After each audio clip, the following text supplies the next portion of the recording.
အဲ့တော့ဒီ circle လေးကိုဆွဲမယ်ဆိုလို့ရှိရင်ကိုတို့ကဒီမှာ diameter လေးတစ်ဝိုင်းဝိုင်းလိုက်နှစ်ဝိုင်းဝိုင်းလိုက်တယ်ပေါ့နော်။ဘာမှဒီမှာ radius တွေဆိုပြဒီက circle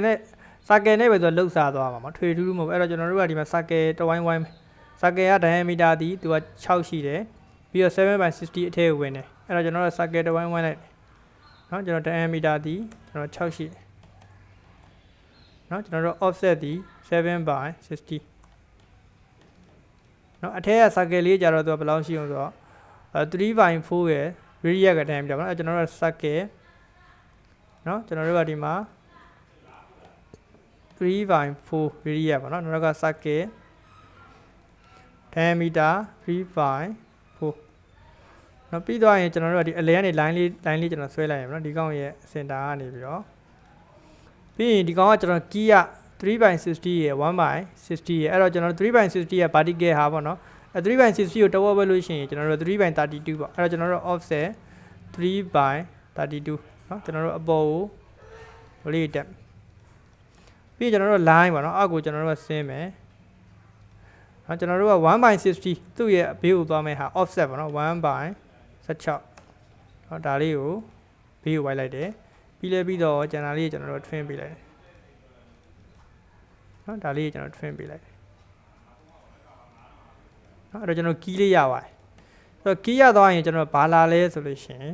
ဒီကောင်လေးကျွန်တော်တို့ဆွဲပေးရမယ်ဆိုတဲ့နေရာမှာဒီကောင်ရဲ့ radius ကကျွန်တော်တို့ဘယ်လောက်ရှိလဲဆိုလို့ရှိရင်ကျွန်တော်တို့ကဒီမှာဆိုဘယ်လောက်ရှိလဲဆိုလို့ရှိရင်ကျွန်တော်တို့က16 diameter နှစ်ခုပေါ့နော်ပထမတစ်ခုကတော့ဘယ်လောက်ရှိလဲဆိုလို့ရှိရင်အသေးလေးသူကအကြီးရတယ်အရင်ဆွဲမယ်ဆိုလို့ရှိရင်သူက 1/9/60အသေးဆိုလို့ရှိရင် 1/3/60ဆိုတော့ 1/3/60ဆိုလို့ရှိရင်19/16ပေါ့နော်အဲ့တော့ကျွန်တော်တို့ကဒီမှာ circle တစ်လုံးကျွန်တော်အပြင်မှာဝိုင်းလိုက်တယ်သူကကျွန်တော်တို့ကဟိုပါ radius က19နော်ကျွန်တော်တို့ by နော်19/16ပေါ့နော်19/16တလုံးနောက်တစ်ခါတလုံးဆက်ဝိုင်းနောက်တစ်ခါတလုံးကြာကျွန်တော်တို့ဘယ်လောက်သွားမလဲဆိုလို့ရှိရင်25/16ပေါ့နော်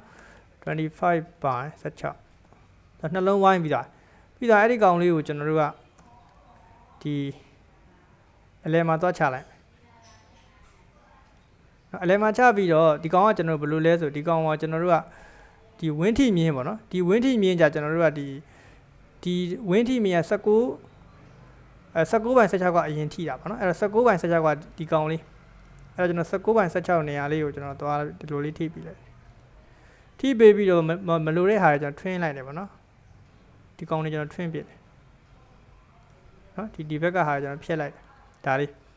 နော်ဒီကောင်လေးကိုကျွန်တော်တို့ကဒီမှာ rotate လိုက် rotate ပေါ့နော် rotate အောက်ကိုကျွန်တော်တို့နိုင်လက်တံပြောင်းပြန်ဖြစ်တဲ့အတွက်ကျွန်တော်တို့ကအနှုတ်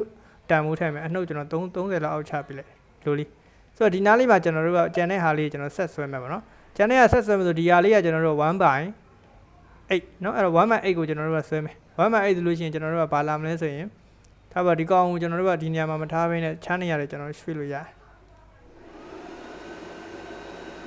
ထားပါဒီနားမှာထားခြင်းလည်းရတယ်ပေါ့နော်အဲနားမှာထားခြင်းလည်းကျွန်တော်တို့ဒီမှာဒီ angle လေးစတာဒီဟာလေးကကျွန်တော်တို့က1/8နော်ကျွန်တော်တို့1/8ဆွဲမယ်အဲ့ကျွန်တော်တို့က f အဲကျွန်တော်တို့ဘာအောင် circle မှာကျွန်တော်တို့ TTR နဲ့သွားတယ်ပေါ့နော်ပထမဟာဒုတိယဟာပြီးကျွန်တော်တို့ 1/8 နော်ပြီး1/8ဆိုပြီးဒါကျန်တဲ့ဟာတွေကျွန်တော်ဖြည့်လိုက်တယ်ပေါ့နော်မလိုတဲ့ဟာတွေကျွန်တော်ဖြည့်လိုက်